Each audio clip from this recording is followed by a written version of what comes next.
our town hall a few weeks back in Florida. It's great to see her again. Governor Reynolds, good to see you tonight.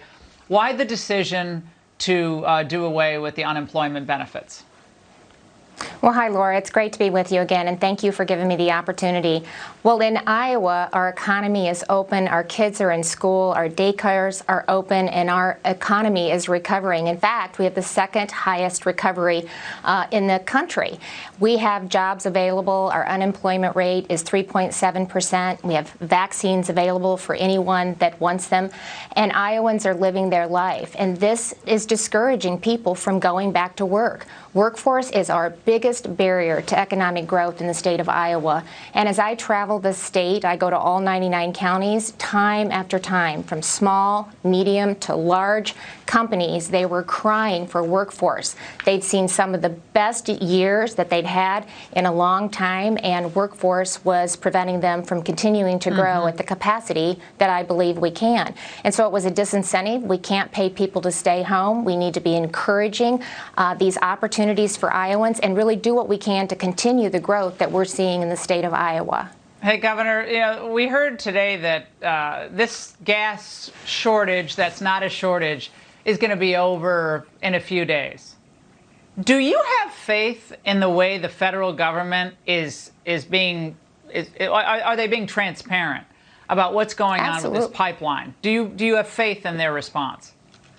No, I don't have faith in their response at all. Look at how they've responded to the crisis on the border. Look how they've responded to the bailouts. I mean, the unconscionable amount of money that they're spending for COVID recovery when we're through it. The way that they've handled any crisis in this country is just disastrous. And so that's why I think you see especially governors in red states leading and moving and doing what we can to make sure that we're cutting taxes, we're growing our economy, we're investing in infrastructure like broadband and housing and daycare, and we're making sure that we're getting our Iowans the skills that they need to fill the jobs that are available. Governor, sorry to interrupt, but what would happen to your state if this gas shortage began to roll? I know it's a pipeline issue and it covers a certain part of the country, but if the goal is to get people off fossil fuels and the goal is to get people off oil and gas, you have to get people used to a lower standard of living, correct?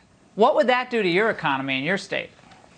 Well, that's how we move our goods in and across the country. And of course, that would have a direct impact on our economy. And so, you know, I'm proud we have been a leader in renewable fuels. We lead the country in ethanol and biodiesel, but we have to be able to get our goods to market. And that's would have a direct impact and again, just further impact the growth in our economies, not only in Iowa, but across this country. And we continue to see bad policies and inaction coming out of this administration, and it's continuing to have an impact. We're lucky in Iowa. Our economy is growing. We're seeing some positive trends, but it is a constant fight with policies that are coming out of this administration. Stacey Abrams has a different approach to what we should do with joblessness, Governor. Quick reaction after you watch this.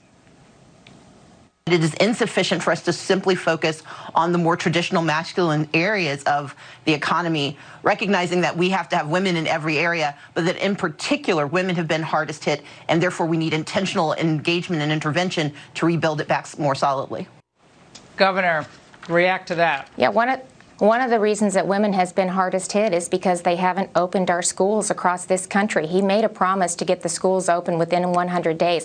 Not only is it unconscionable to what he's doing to these children, but the fact that a lot of women have had to step out of the workforce so that they could not only care for their children, but educate their children, and the impact that that's going to have on women in the workforce going forward, and the impact that this is going to have on our children is just unconscionable. It's disgusting. And She refuses to address that. Yes, and it doesn't have to be that way. Our kids have been in school since August. We've done it safely and responsibly. Our daycares have been open. We can do this. You've already showed that you can do it, but they have a different agenda. It's not about keeping the kids in school. It's about critical race theory and everything else we've talked about. Governor, great to see you tonight. It's about using them as pawns. Yeah, thank you. Governor, you take care. And what did Anthony Fauci and the NIH have to do